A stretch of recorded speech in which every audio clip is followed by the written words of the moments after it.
Hemshech Chaim Beis, Volume 1. We're up to chapter 176. Kufayim Vav, page Shin Nun Ches, 358.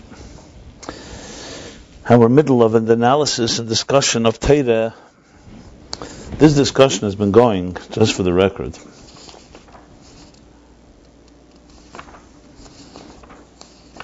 began in the discussion of the difference between the Ovis and Matan Torah, the patriarchs, their Aveda, called Yisrael Saba V'Tfuna, Yichud Abba V'Ima Tatoin, where they connect existence and realign it to the way it was meant to be by creation. It's not an Er Chodesh Mamish.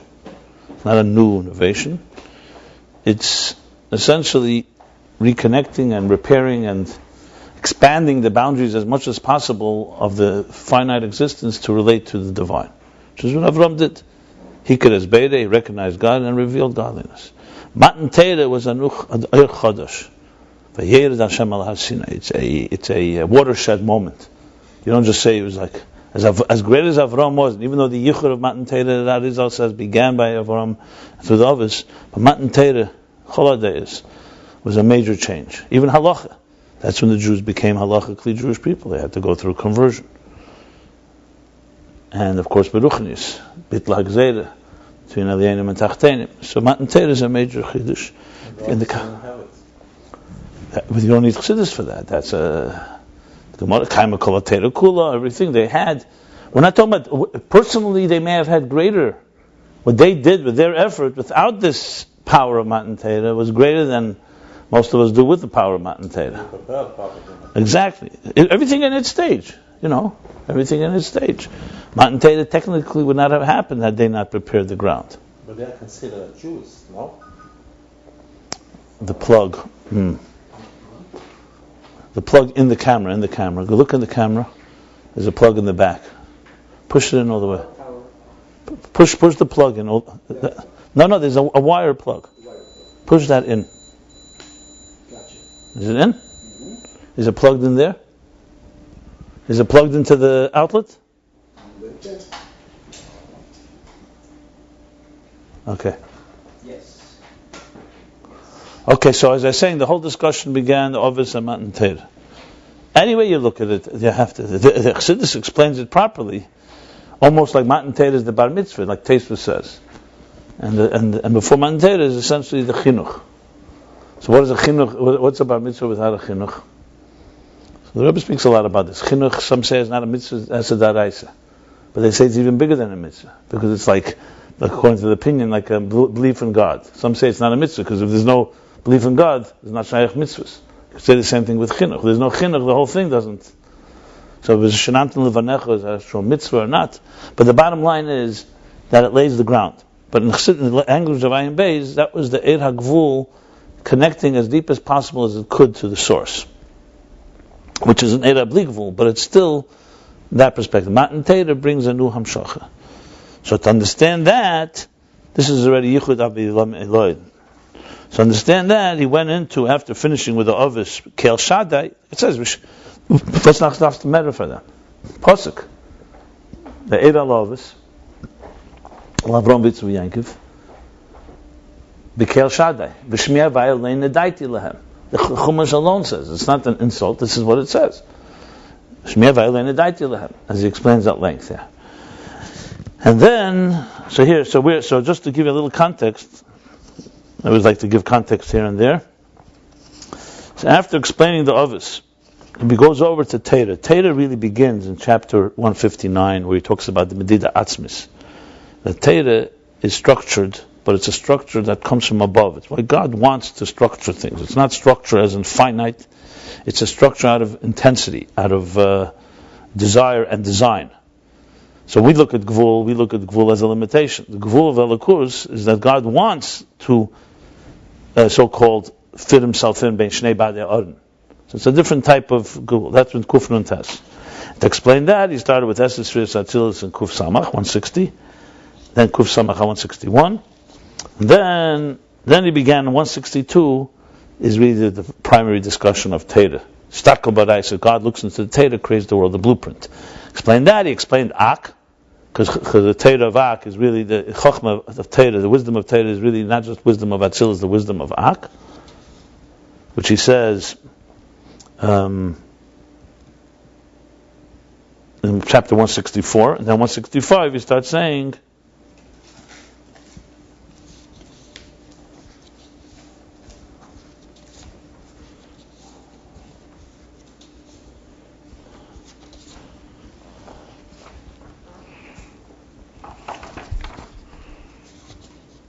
I'm sorry, 164 is about higher than Ak. He goes a long discussion on Ak, and then in the Maimon of Eschanon, chapter 170, comes back to Torah, and the Zohar is Takel Baraisa Bara Alma. The whole discussion there about how Torah is Klal and Prat. That led us into the discussion of how to understand Klal and Prat. Began the story with David Zmiris Karisalahu, Zmiris and the higher Madrega Shashuim Lefanov, which we are now discussing further in the Ageres HaKedesh, V'hei Etzlei Amen, Al Tikra Amen, Ella Eiman. And now that's what we're in the middle of explaining now. To explain that, in other words, that it's not just, the Torah is not just a unique in the fact that it was Etzlei, it was like an intimate, what we call it, a confidant, or a of the Eibishter, but it's also Eiman, that it nurtures the souls. So to explain that, we're now in the middle, began discussing the Chazal, the Mazayar that says Tlas Kishrin, that there are 3 bonds, 3 knots. Yisrael, Araisa, V'Kudsha B'Richu. What do we learn about this?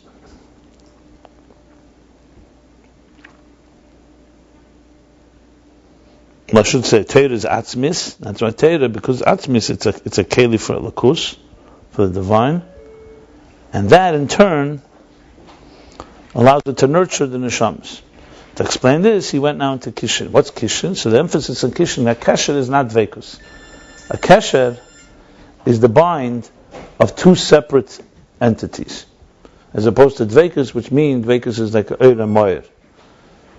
Explained that it's higher or lower. Maila Kesher is higher because it's a Pnimi, from so-called from the outside or from the below. From below. Dveikus is higher. Okay. Now, in explaining this, he explained both the way Torah connects to Yisrael. So Yisrael, and when Neshama comes down Lamata, even though Neshama is not to be Teheri, even though it's fundamentally godly, but down here it assumes and becomes nitfas. It becomes manifest within the physical world. And as such, it is on a revealed level disconnected. When a person immerses themselves in Esek HaTorah, studying Torah, they create the Kesher. I explained the Kesher, a real Kesher. Like from Tanya, the Kesher is not just external, it's a deep connection, bond, because it's like Seichel, there's ein yichud kamehu. When a person involves themselves, their mind gets invested in an idea, he says there's no unity like that. That's what he says in Tanya, chapter 5. There's no unity like that in existence, because both the idea surrounds your mind, and your mind surrounds the idea. Meaning it's total encompassing. And that's the kesher between Yisrael and Araisa. The same thing is Torah to Kudsha B'Richu. Torah, as it manifests below in wisdom, even though it's the wisdom of Hashem, but wisdom is God's beyond wisdom. Like Ratzon, the desire is higher than wisdom. Kesser is higher than Chochmah. And that's why Chochmah is Nesiv, it's a narrow path, as opposed to Derech. So Torah on its own, therefore, as it descends into wisdom, is also so-called somewhat apart from Kudsha B'Richu, the divine. It comes down to writing Eisis Haksav, which is a Dover Nesev, something addition to the, not like engraved letters, addition to an additional element on to the parchment. And then by learning Torah, when a Jew learns Torah, what happens is you make the connection of the Torah a kesher, also a bond between the Torah as its wisdom to the divine, which is higher than wisdom. And he also added what we say kesher kashal kiyom. It's a double knot. That's the hagdam of ava v'yira, of love and awe, that allows that gives wings, and allows it to take wing, to take flight. The Torah should take flight. That's what we're up to now. So we have the two different types of bonds, and it's a form of kesher. It's a bond, as opposed to dveikus, because initially or ostensibly these two things are separate, and through the process, either learning Torah for Yisrael, learning Torah that connects Yisrael to Raisa, and that also connects the Raisa to Kutshabrichu, meaning Raisa has its Chochmah, connecting to Rotzen, to the source, which is beyond Chochmah. So now we continue chapter 176. Spoke about ACS also. ACS is yeah. V'hine Hamshachazu, chapter 176, Hu inyan limud Torah l'shma l'shem Torah. This Hamshacha, let's define what Hamshacha. The Hamshacha of Eid Ein Sof into Torah. Remember, Torah now, we're talking about Torah clearly is the lower level of Torah as it comes down to wisdom. The Hamshacha, to bring down Ein Sof into Torah, which comes to the learning, through learning, Kol HaKedah V'Sheinu V'Torah. When someone learns, it causes HaKadosh Baruch Hu to also learn. It's a beautiful explanation. What does it mean? Usually we learn it very simple. When you learn, and every Beis Alamda knows, I'm causing God comes. When I learn, who comes around? God also. Here the Vart is back. When you learn, you're being Mamshech HaKadosh Baruch Hu into Torah. That's the Vart, which gives a far richer meaning into the Mamre Chazal. And, the first one is more, it's like to placate you. You should know your learning is so important that God also comes and learns when you learn. Here's more than that. You're actually bringing Kutshabrichu that's higher than Torah into Torah. That's the Vart. So now I say, this Hamshach hu inyan limud Torah l'shma, l'shem Torah. This is the meaning of limud Torah l'shma, l'shem Torah. Does this sound coming from you guys or from there? I don't see an indication. Okay. For this, so Okay. What means l'shma? L'shem Torah. So the Shema means, the definition of doing something for no ulterior motive here means for the purpose of Torah, which means for the purpose of bringing Elokus into Torah, which, as we shall see, is a purpose, is a function.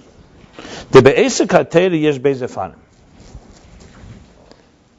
As we said, esek ha'Torah is not just limud ha'Torah, not just learning Torah. Esek means that you're engrossed in it. You're busy with it. Like work, Asik.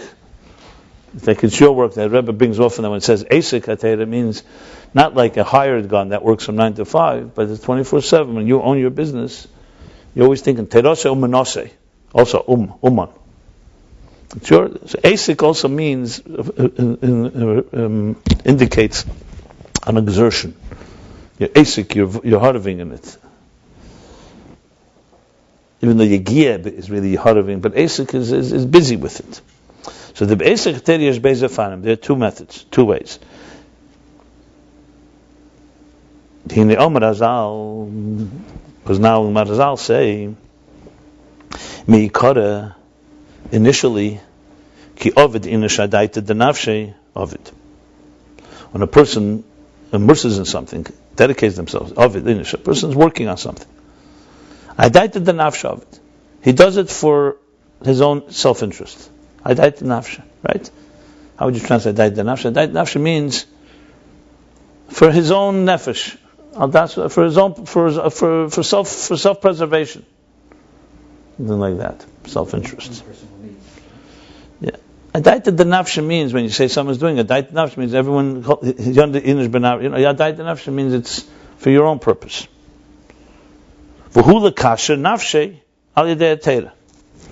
That's level one.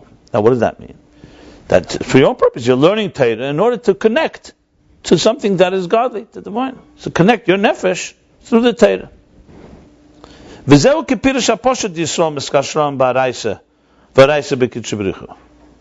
That's like the literal interpretation of the Zohar, that Yisrael bind themselves to Torah and the Torah to God.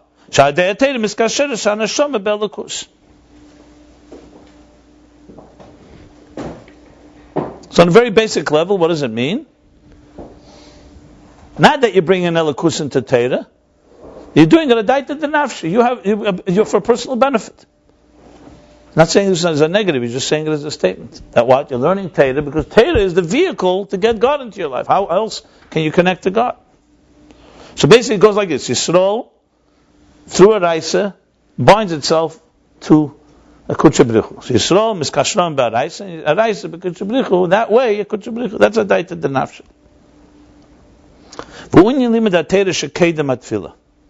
This is the learning of Torah that's supposed to be prior to davening, to prayer. Because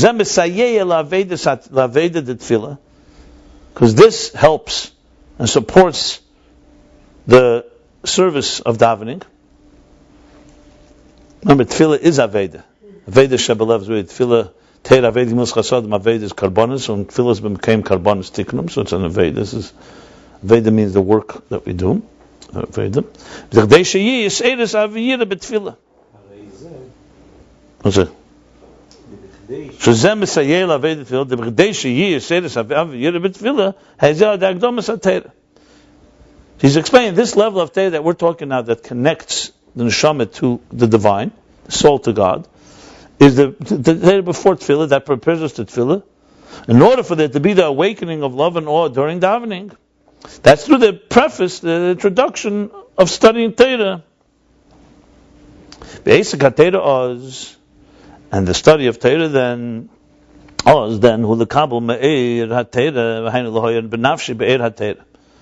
that study is in order to receive the light of Torah, the light and energy of Torah, which means l'choyer nafshi, to illuminate his soul with the light of Torah. Liyas is galus hakechus nefesh elokis, in order for there to be the revelation of the divine faculties.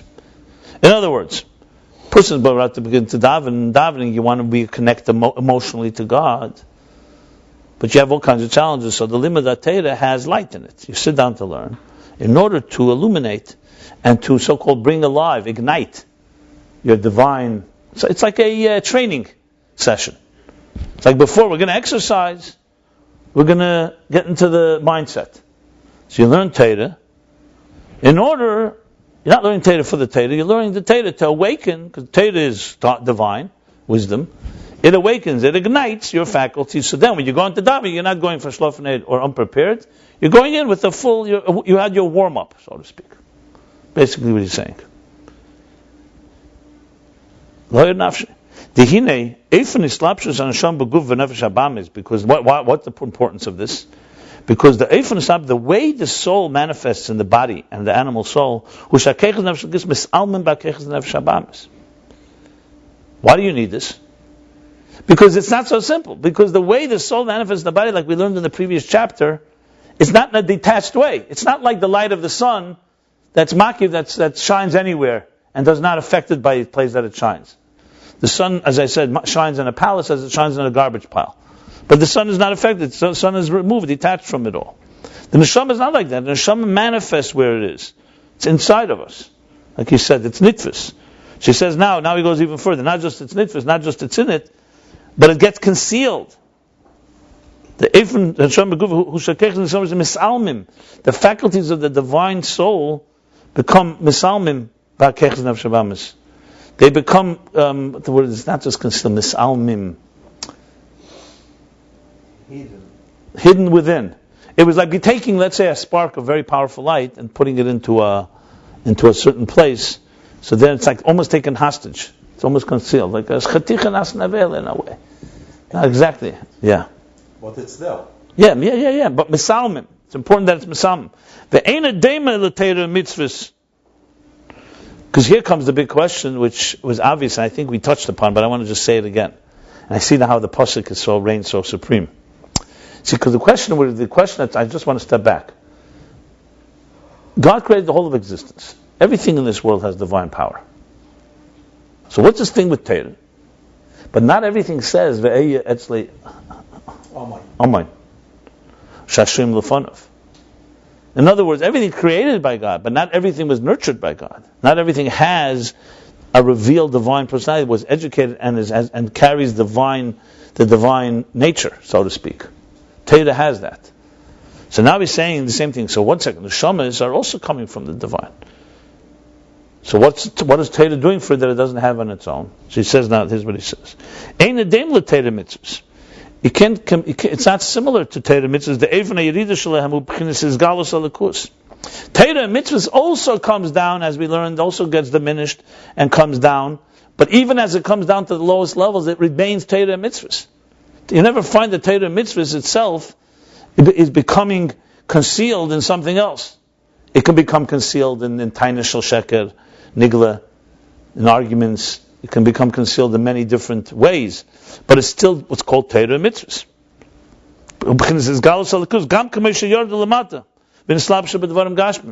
Even when they descend below and they manifest in physical things. That's the definition of a mitzvah.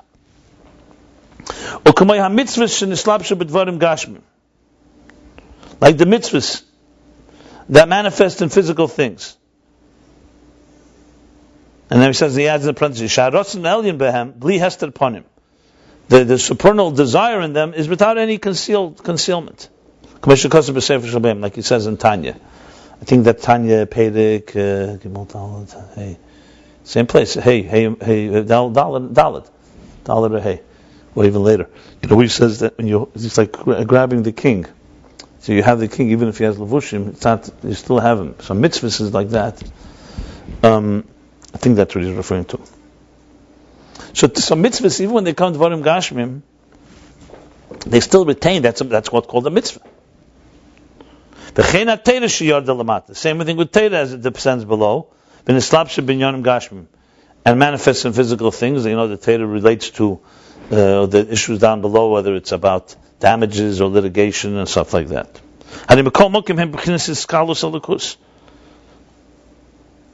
They are nevertheless still in a state of divine revelation.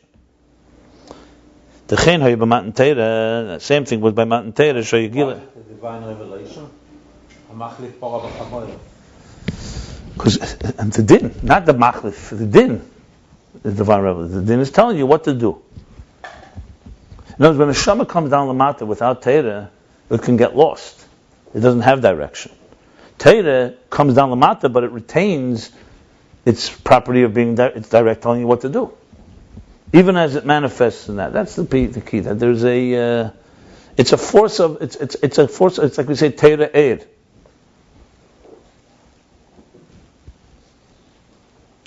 The same was by Matan Torah, Gilead, instead of Mamish Lamata, there was Mamish, literally the divine revelation of the infinite divine light below, like it says, that God descended on Mount Sinai.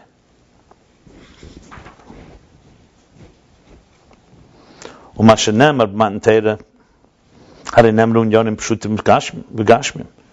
it said by Matan Torah was very simple things, was very simple and Gashmizdika things. Like Siganev, like Sirtzah. Right. And the same thing, the general Torah that manifests in physical things, Meir Behem Gilead and Sof. In them radiate a divine revelation.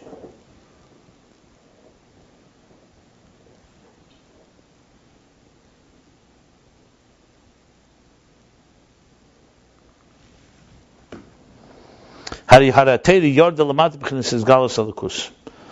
see from this that the Torah, as it descends below, in a state of divine revelation. This is a critical piece because it's teaching us the role of Torah, the revelation part.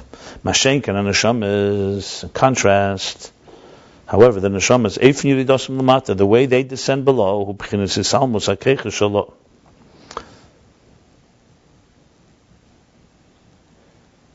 it's in a state, in a way, of the concealment of its faculties. Shama things do get concealed. The best proof is a Maimer Chazal. Anyone can guess which? You learn Kol HaTeira Kula, B'mei Imei, and then Sasri Al-Piv, the Malach. Meshak and Kol HaTeira Kula. So you see, Teira remains, but the Neshama has to be made to forget on a conscious level to enter this world. So Mizat Klar, the Neshama is now Ifim from Hela. Finally, now why is this the case? Because lifisha kavona, because the purpose, b'yididus and neshama lamata, the souls descend below, who b'chdei levader l'sakenes haguf v'nefesh habamis, is to refine and to repair the body and the animal soul. Ve'efon habirur, and its form of refinement, who b'derech mat l'mayla, is from the below up, to do it from the bottom up. So zeo dafke, how is that possible then? To refine something, if you're sent on a mission to refine and elevate it and repair it from the bottom up, the only way possible, the only way possible is for the divine faculties to be concealed within the animal faculties of the animal soul. Because if not, you're not there. It would be like you're standing on a mountain and then shining light. You want to refine it. It's like the shliach has to go b'mokem shlichus. He has to go there. If the kavanah was not to refine it from matla ma'ila, then you could say, you could be also in heaven, and then be mamshech eres. Someone has to go into the cave, basically, to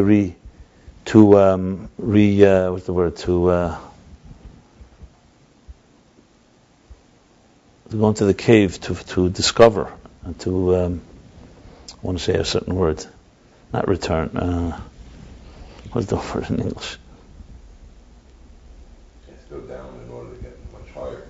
To mine and excavate, to find what needs to be found there. There's no other way. And actually, in Uneda Teda Maseh, it talks about Bein Hamtzarim, actually. He says, even though the Eibishter Kol Yochel could have made it a different way, but that's how he made it. So we have to always qualify that. Of course, it could have been different.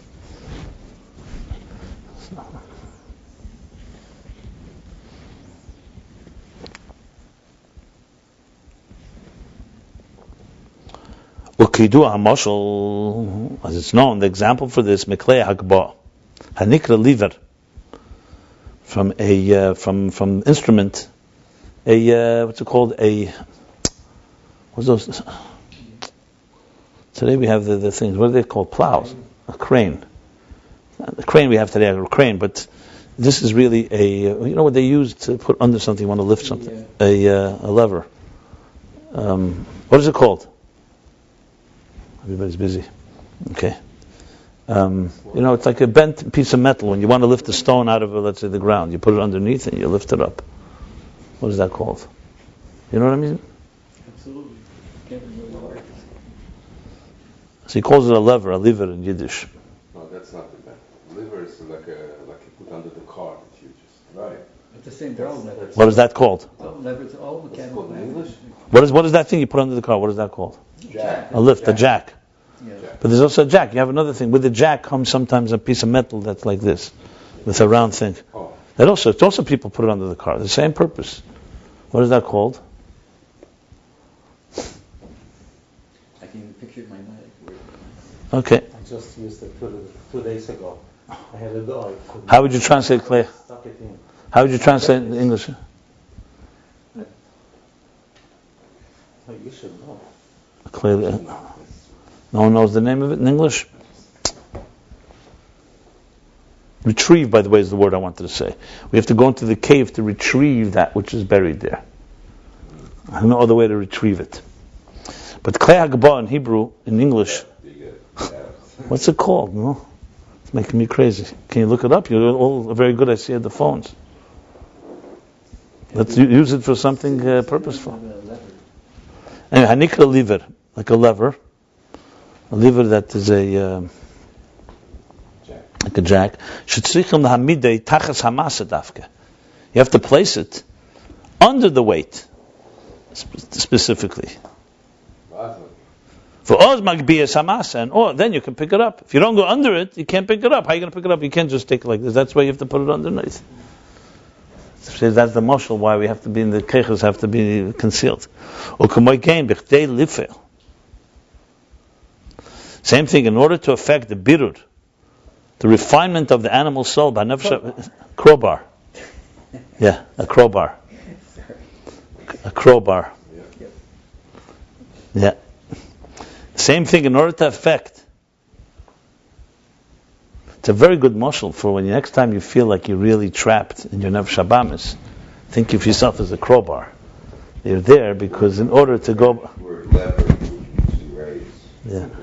In other words, to go, next time you're in a place of, think of yourself that you were sent there in order to lift it up. Don't think you're in Golis. Fakert. It's a very good way to think about it. Lifla bir, so to cause the effect. Of the Ram. Yeah. The refinement of the animal soul. That's specifically through the concealment of the faculties of the animal soul in the divine soul in the animal soul. Because through this is the refinement.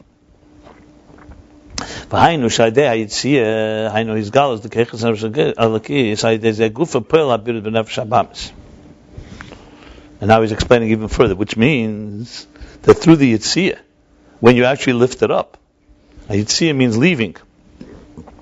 Yitzhiyah means you go down there, and now you have to, so-called, retrieve. So in the process of retrieval and leaving that place, that means what? Means that the revelation of your divine faculties, or the faculties of the divine soul, through that itself, so the mashal goes even further. Not only do you have to go down there, through that you're actually lifting up the nefesh habamis. That's the whole point of the crowbar, of the lever. And also after the faculties of the divine soul are revealed, Eifan habirur hu b'derech hislapshus by nefesh habamis. He's going even further. There's a lot of steps here. I'm going to spell them out, and again I'll sum them up in a moment. The Eifan habir is also in a form of hislapshus. In other words, it's not just that you have to come down in order to lift up this, to lift it up and refine it. But the actual form of refinement is also applying yourself. Because you could say, you know what? Okay, you went down there. So with the crowbar, does the crowbar have to identify with the stone? Or with the object, the weight that it's lifting? He says, no, it has to. In other words, it has to educate it. So it's in a form of real islapshus. Ukiyadua inyan. As it's known, this inyan. Well, he doesn't explain it, but let's explain it in a moment.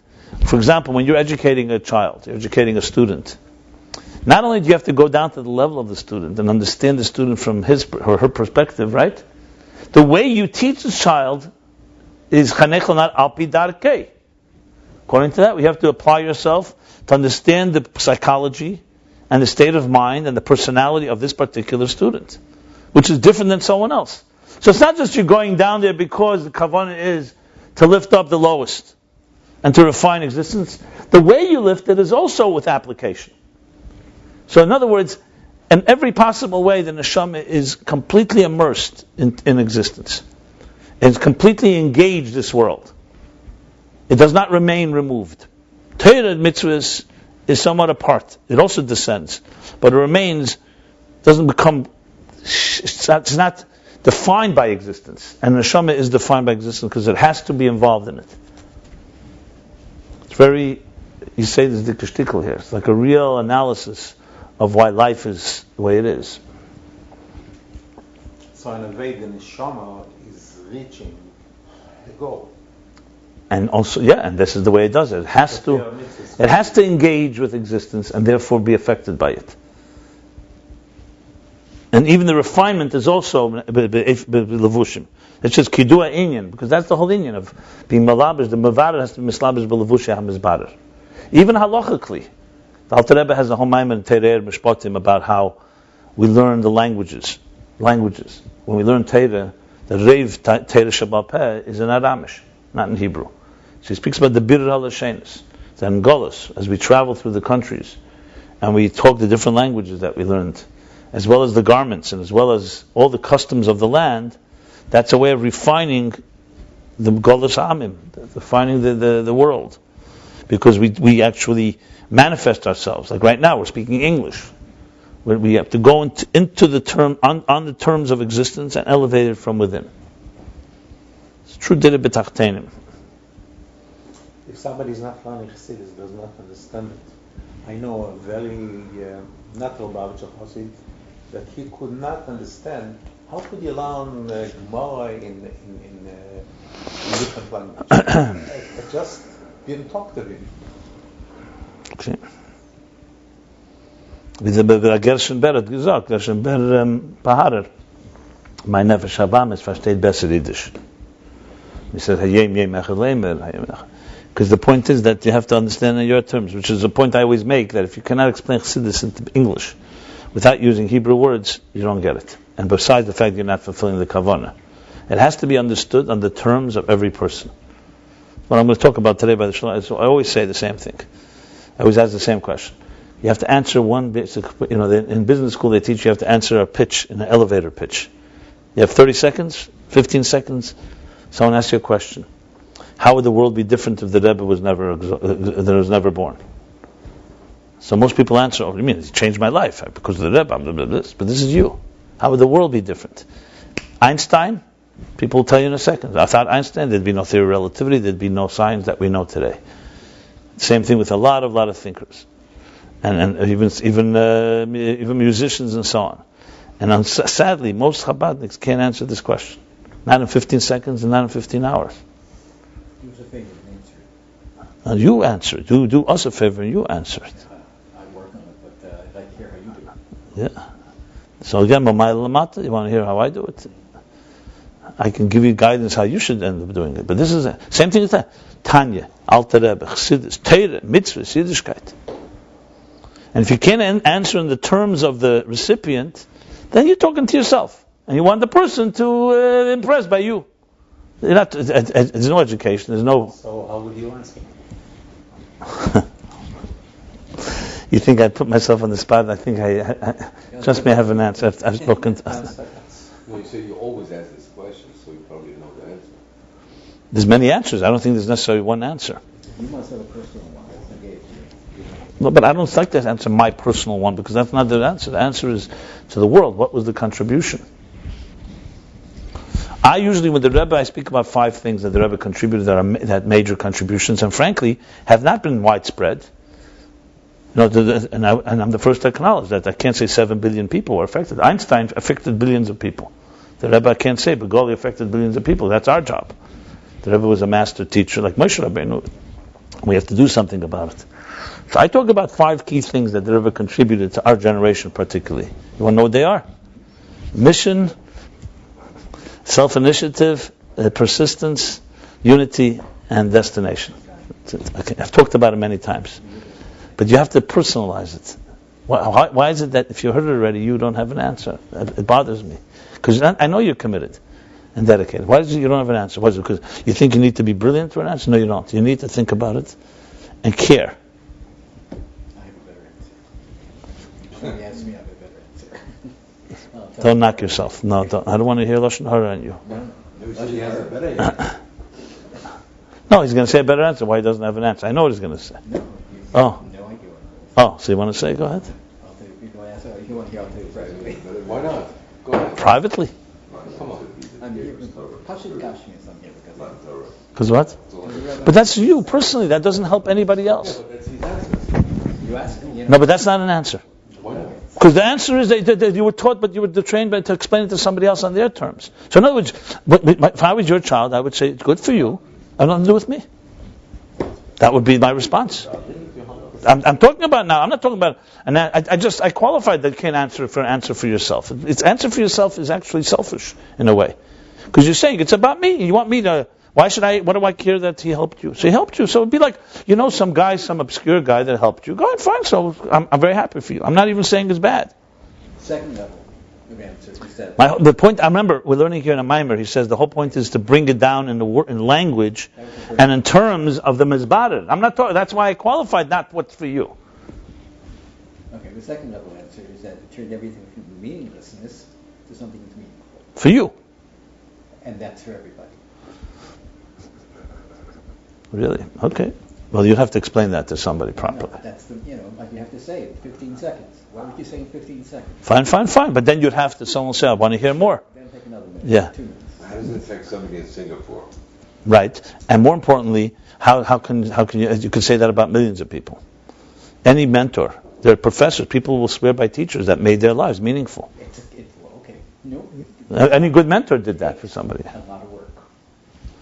Okay. But this is to take on faith. Look, if you can explain it to somebody, then great. Okay, well, we got back to 15-second level. Now you took it up to the hour. Yeah, no, I didn't take an hour to 2 hours because what you're saying is what's called a platitude. To say that someone made a major change, it's like saying he made a major change. But that's a platitude. You're not saying specifically what. Anyway, fine. If you listen, so then you should spread the word. If you feel confident, then you should spread it. That's the point. No, I talk to people, they ask me, that's what I say. But I want to know, that's why I want to know what you say, and how you would say it. So I already said what I said. You have to give people tools. You can't give them platitudes. You have to give them tools. They should be able to go away and say, okay, here's something I can apply to my life. What we call, look, the bottom line is, I'll tell you what the reason, what most people don't answer, because we take for granted, and we're lazy, and we don't really apply ourselves to the mission that we were told to do. We're not applying ourselves as agents of Yefutzah Menesecha Chutza. We take in and absorbed, or so-called benefit from whatever it is that we received, and we stay there, more or less. Every Farbrengen the Rebbe gave, what was this, what percent of Farbrengen? He could have sat in his room. He also received from great Rebbes. Why was he busy talking and writing and teaching to people that were not necessarily on his own level? Because he knew the mission is that you cannot ever stop talking. You have to always keep teaching until you educate other people in this mission. That's the bottom line. That itself is one of the things he contributed. The idea of shlichus. But we take for granted. We talk the same language. Most of us are not really involved or even interested in being involved with people outside of ourselves. We all know that's the right purpose, and I'm sure everybody, when they meet someone like a doctor or in business or something, will share something and try to spread. But I don't how many people really make it their full mission. That's the thing. Anyway, it's a long discussion. Only reason I brought it was as an example. Not example. He's saying here, the whole purpose is to slapshus, to go in a way to explain it on terms that of existence. That's what an neshama's role to do. So it manifests and it's present. It has to engage. That's why he says the bitter is also an ephon of slapshus. That was my main point of emphasizing here. I wasn't just giving a pep talk. And should be able to. Yours and others. Yeah. And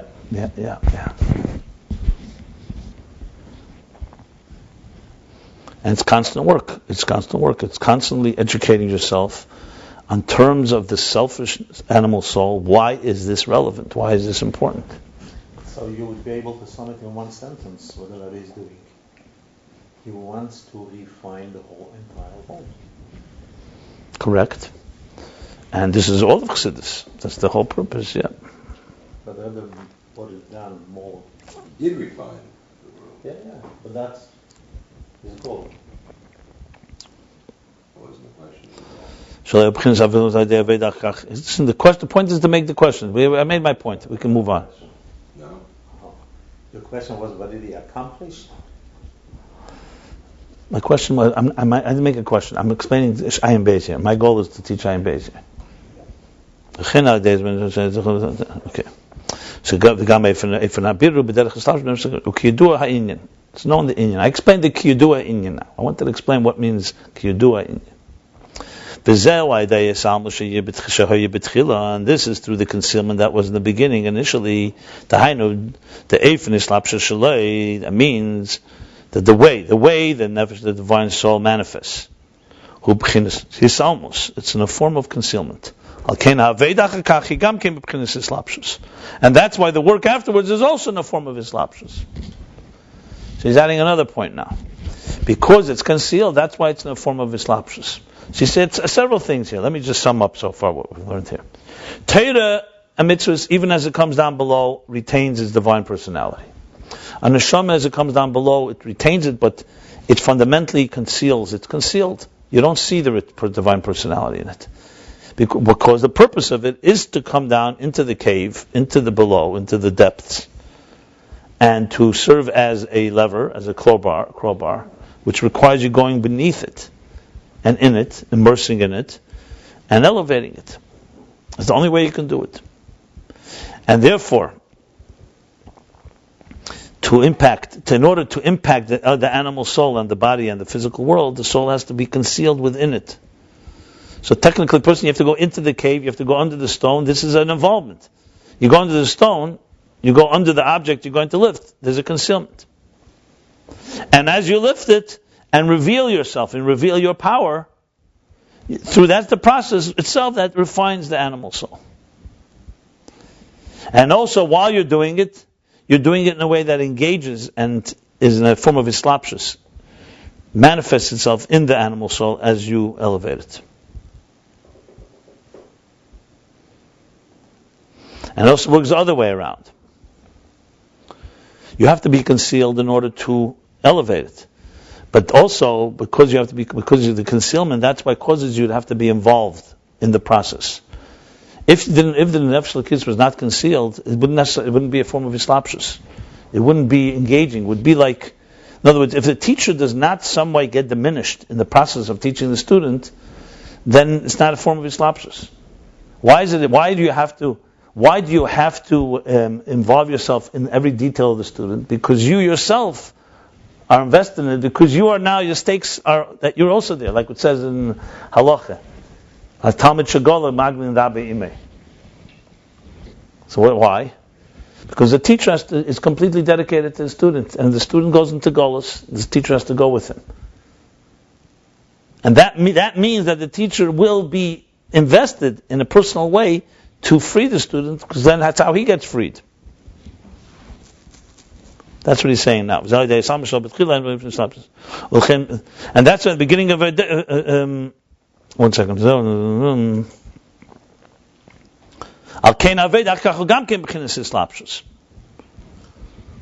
Because he's concealed. That's one aspect that I would say. Another thing, simply the mere fact that he's concealed there means that he's relating to the situation.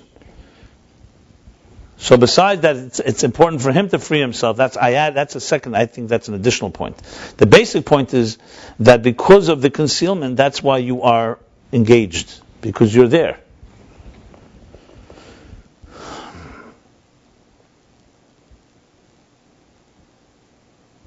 If you were there and were really not concealed and you just came like a guest, then you don't have to be so involved in the process of elevating it. You understand the point? Then you're not elevating it because it's makif. Right. That's another point. That's not because it's not really elevating it in the proper way, like you said before. Well, and that's why in the beginning of Aveda, shakeches and bisalmus, when the faculties are concealed, the chenu b'chol yem, and this is the way it is in every day. The betchilas hayem hakeches nefesh l'kis ein behelam. That the faculties of the divine soul are concealed. Like we see physically during sleep. The faculties of the soul are concealed. Look, you see a person's asleep, the major faculties like the mind, the feelings and so on, they're concealed. What is primarily revealed is the body and the bodily functions.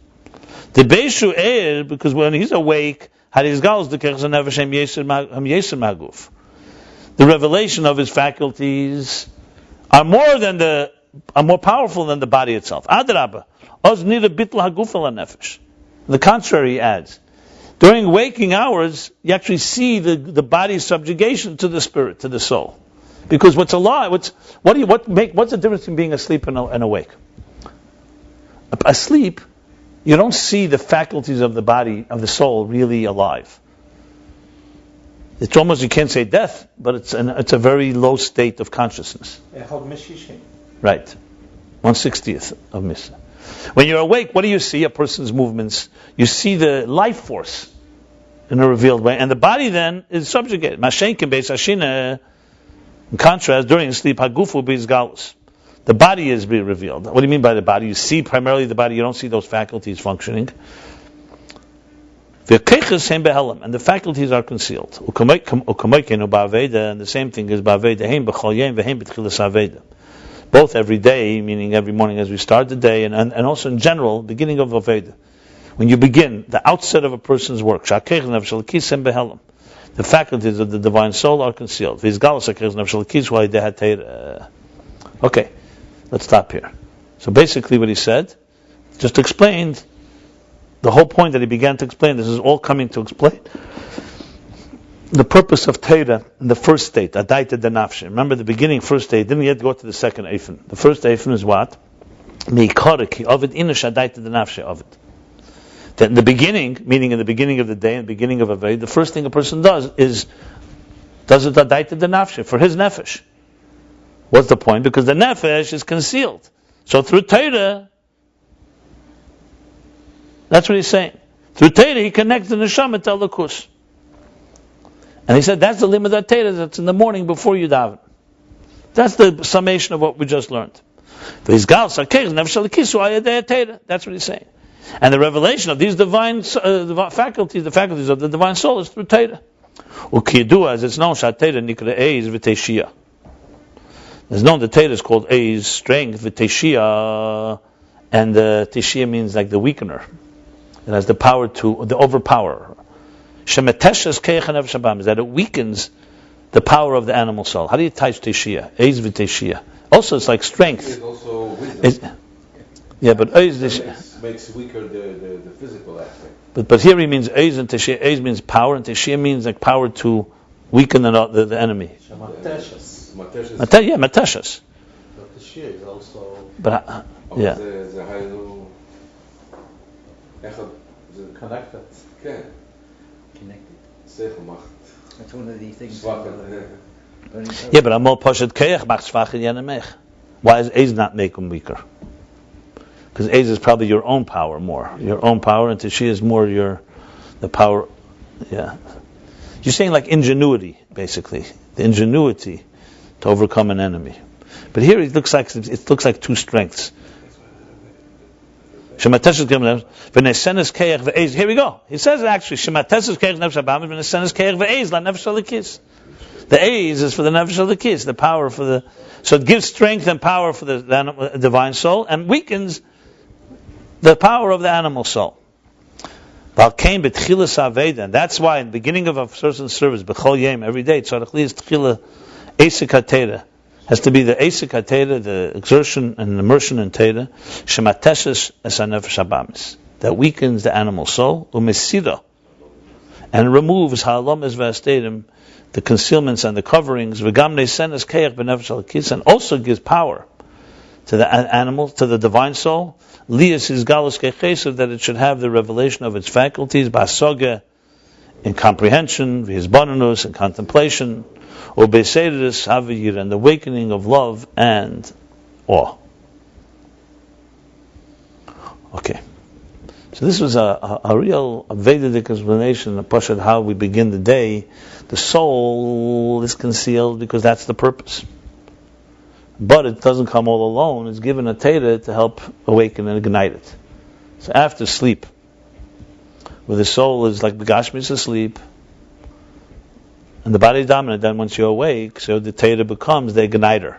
It ignites your divine soul and also the power to weaken and refine the animal soul. That's the power of Torah. And when davening... How is the Torah doing it, even if you learn Nigla? Yeah, because Torah is God's wisdom and God's direction and guidance. In other words, the soul is a divine force, but it's the soul's mission is to go into the cave. It's in a dark cave. Wakes up in the morning. What's it going to do? To reconnect. So it contemplates. So when you born in Torah, or you sit down and learn Torah, what you're doing is the soul is refreshing itself to fulfill its mission here, or else it's going to get lost in the darkness of the cave. You know, there's the classic mashal. It's a mashal from the Mount Mittler Rebbe, but you could apply it today a little differently. You know, he speaks about the people living under the ground. You know, there's a mashal in Derech Chaim that they were punished and put to live in a prison under the ground. They live in darkness all the time. So in the beginning they know that. Then generations pass. They get food coming up from the hole up the ground. They think, you know, after generations they convince themselves this is our natural state, darkness. This is not a prison. This is nature. And of course, the whole point is to remind ourselves that's not the case, and that what you see the hole is not the sun. It's a hole in the ground. That's where you're getting. And know that this is not your natural place. So I once heard, I remember who, was very beautifully put. Generationally, you can explain this as well. It's a way of explaining assimilation in a very powerful way. So think of it like this. Here's the mashal. you're the master or something. You're the head of a team that has to go excavate deep, dark caves and caverns to find the most precious stones there. And we know the deeper the more precious the stone, the deeper it's there. So you have a team of, let's say, 1,000 people, 1 million people, 7 billion people, doesn't matter, 14 million Jews, whatever. And you send them all into the caves. You go here, everybody's got their mission. Everyone's a different mission. The earlier generations, first obviously will take out whatever is obvious. They find the things that are right in the beginning of the caves. They bring back the jewels, whatever they found. But then, as the time passes, you've got to find deeper ones. So you send the souls deeper in. The deeper you go into the cave, the more lost you can get. And you also start assuming, the dust of the cave. And now you have, deep in the caves, all kinds of individuals. Some don't even know why they're there anymore. Some are so covered in dust, nobody can recognize them. And then the day comes when they all come out. And you see in front of you, some people beautiful clothing, some people with a little dust, some people so covered in dust, I don't know who you are. But they're all the same team. And the ones that went to the darkest places are the ones that got covered with most dust, because that's where the deepest jewels were. So the Jews you don't recognize, whether due to assimilation or intermarriage or other things, are the ones that went to the darkest places. But they're the ones that can find the deepest jewels. So generationally speaking, the later generations are the ones in the darkest corners of the caves. But they're the ones that bring back the final sparks, which are the most precious of all. And the Makabah Patish, Hakol Helech Acher, what's the Lashon in Gemara? Hakol Helech Acher Gemre, right? Everything goes according to the finish. The one who does the last thing. But there's also mitzvah. A mitzvah is Hakol Helech Acher Gemre. Right. And a mitzvah nikas al Hashem Gemre. The mitzvah is called, even though many people participate, the one who finishes the last Makabah Patish. You know what Makabah Patish is like? When a person is like when they harden steel. So the last step is someone knocks the steel in that. Even though the hard work was happening, but the knock on the steel, that's like finishes the job. And that is the highest elevation. So it's a beautiful example to explain the mysteries, the bizarre journeys of people's lives.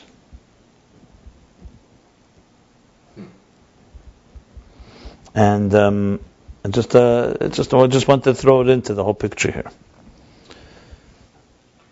So this is a very, very practical chapter, actually, in Pashat Aveda. Why we learn in the morning, why we have to wake up our souls in a dark world. There we go. Hashem specially made it. It should be the Almus. Yeah, that's the kavanah, because like the lever. That's why you need to have the Esek HaTorah in the beginning. Then he says like this: after you have now the preparation before davening. This was all to explain Torah that comes before davening, right? To help awaken the soul. So now, when the davening is kedeboy, is proper, appropriate, bizgalus and nefesh in the revelation of the divine soul, ubizkashus belakus, and its connection, hiskashus, the word kesher. It's binding itself to the divine. Then the study of Torah that comes after davening,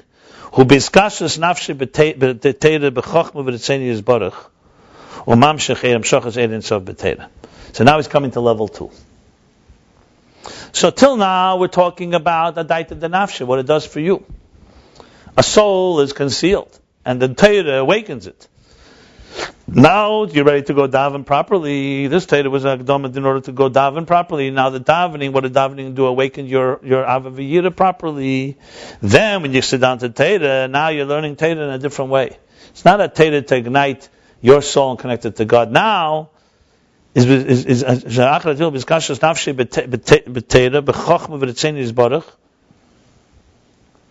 now is the connection of the soul and Torah, and the wisdom and desire of God. And he draws down the transmission of the divine energy into Torah. That means now the study and immersion in Torah after davening is not to illuminate his soul. In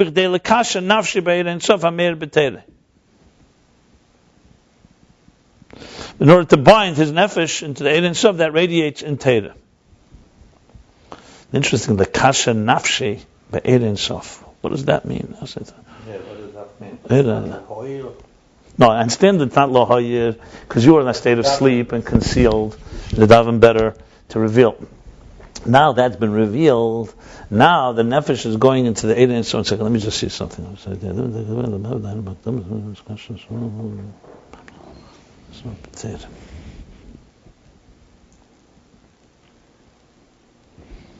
Okay, it means that now it's not a daita denafshi for the purpose of your soul. Now your soul is binding itself with Ein Sof to draw it down into Torah. It's a higher level of binding, but it's the purpose now is to draw it into Torah, not to draw it into you. It's still happening through Limud Torah. Remember, both are Yisrael learning Torah. They're both Esek HaTorah of the person. You're saying it 2 lines later. Okay, good. Zeo she'achar v'ahavta emin v'hoyad v'oram eila. That's why we say v'ahavta Hashem Elokecha after Shema. Love God. You say v'hoyad v'oram eila b'divrei Torah koser medaber.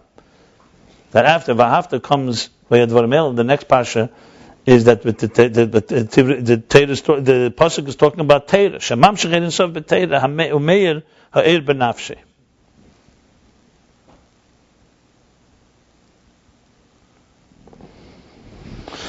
That is bam sheched in sof in Torah, and that eir is made in his soul.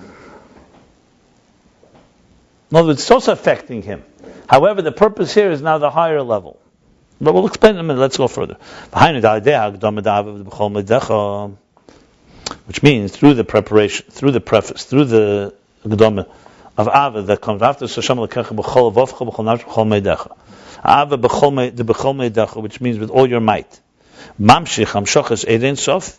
He draws down the transmission of Ein Sof b'teira in teira mekasha nafshi by Ein Sof sheb'teira zeinin v'hayad v'oram eila. He connects his soul in Ein Sof that's within Torah. That's the Hoyad V'oram Eila.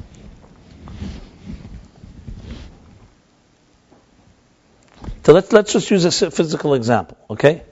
When you wake up in the morning, your soul is in concealment. You just woke up.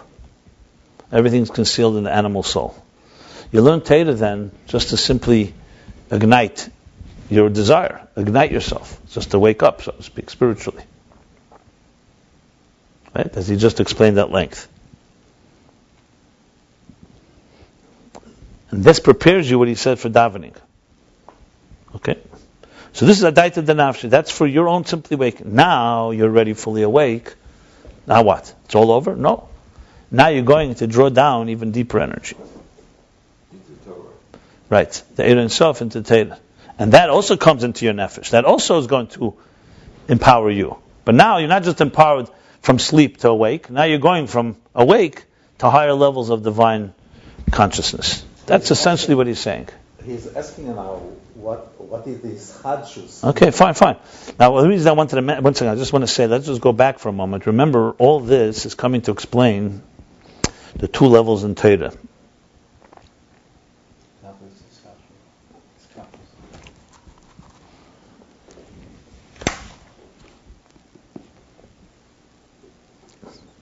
Okay, we have to wait till he gets to conclude it, because I guess this is an Aveda, 2 levels of Torah. Like Zmiris Ha'elichukecha, I would say Li is a daita denafshi for you. To say Shashuyim is understanding the Torah as it's on the divine level. But I'm not sure if there's 2 levels or 3 levels. We'll figure that out soon. Okay. However, we need to understand, seemingly, we seem to need to understand. What is the chiddush of the connection to Torah? Also during davening, is getting close and binding his soul into godliness. The first Torah before davening, that you could say, okay, that's just waking you up. That's just getting you going, warming you up, so to speak. Like you said, an exercise before you really exercise. The mindset. But what's the chiddush of the Torah after davening when tefillah is this deeper awakening? V'zeh gufa mashanim shechayre in sof.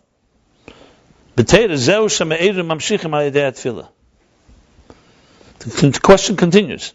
This itself, that you're drawing down 8 and 7 Torah, that's what you awaken and you draw down through prayer. If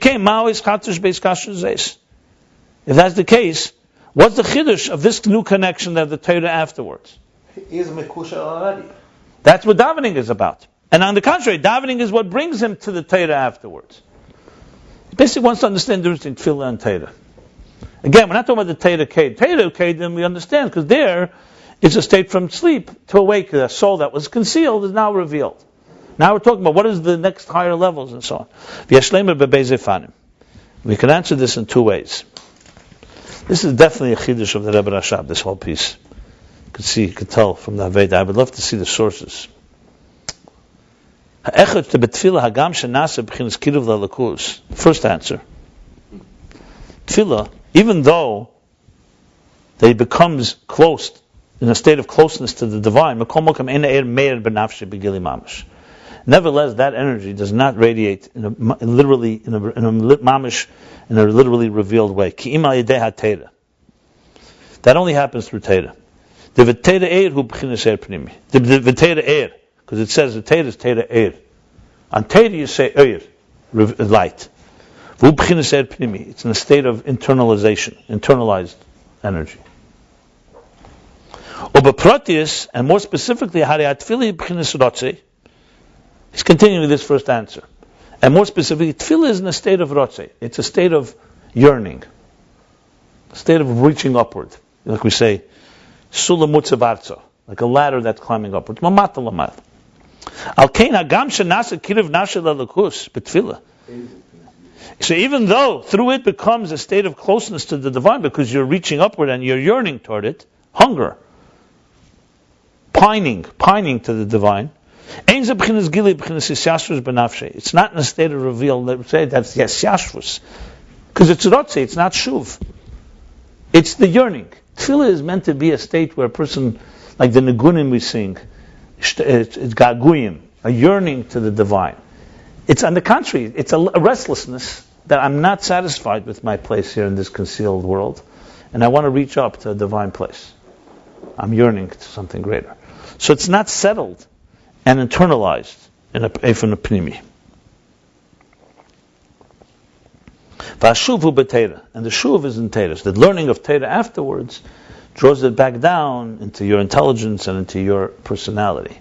So tefillah by nature is a restless state. It says in some svarim, that's why we shake by davening, because it's rotze. It's rotze and shuv. It's like the shaking, it's like the heartbeat. It's yearning. You're looking for something more. You don't just staying static. You're moving. It's like running. Next time you daven, I want to see you run around the shul, like you're searching for the God.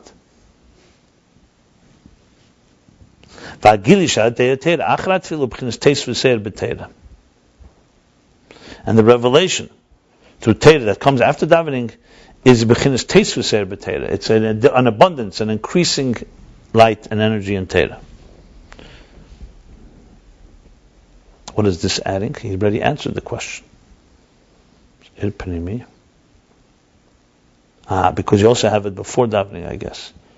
So it's an increasing energy. It's more air pnimi. It's more yashvus. V'hainu in the parentheses, which means the mashamele me'era teira the kedem atfila. Okay, there we go. He's explaining that. Because what radiates from the era teira, from the light of teira before davening, sheila daita denaf shilavad, which is only for his purpose, for personal gain, for his daita denaf, meaning for the soul's purpose, to wake it up. Levad, only for that. That's just a reflection. And the Torah after davening radiates an eir atzmi, a core energy.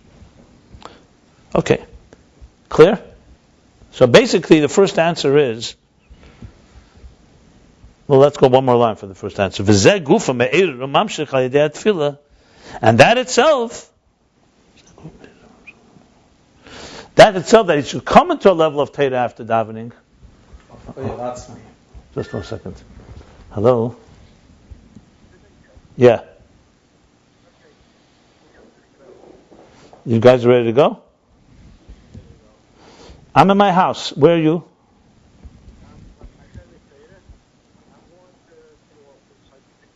Yeah, pick me up. Where? Where? Okay, what time? Okay, good. Yeah. Yeah, good. Am I right? Okay, I've getting pulled.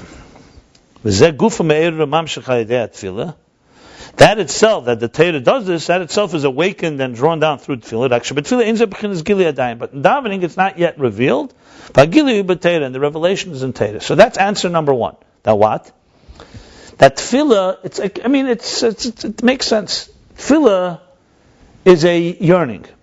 It's reaching. So it does a lot. It awakens the soul is searching. But it can't call it yet settled. It's not integrated.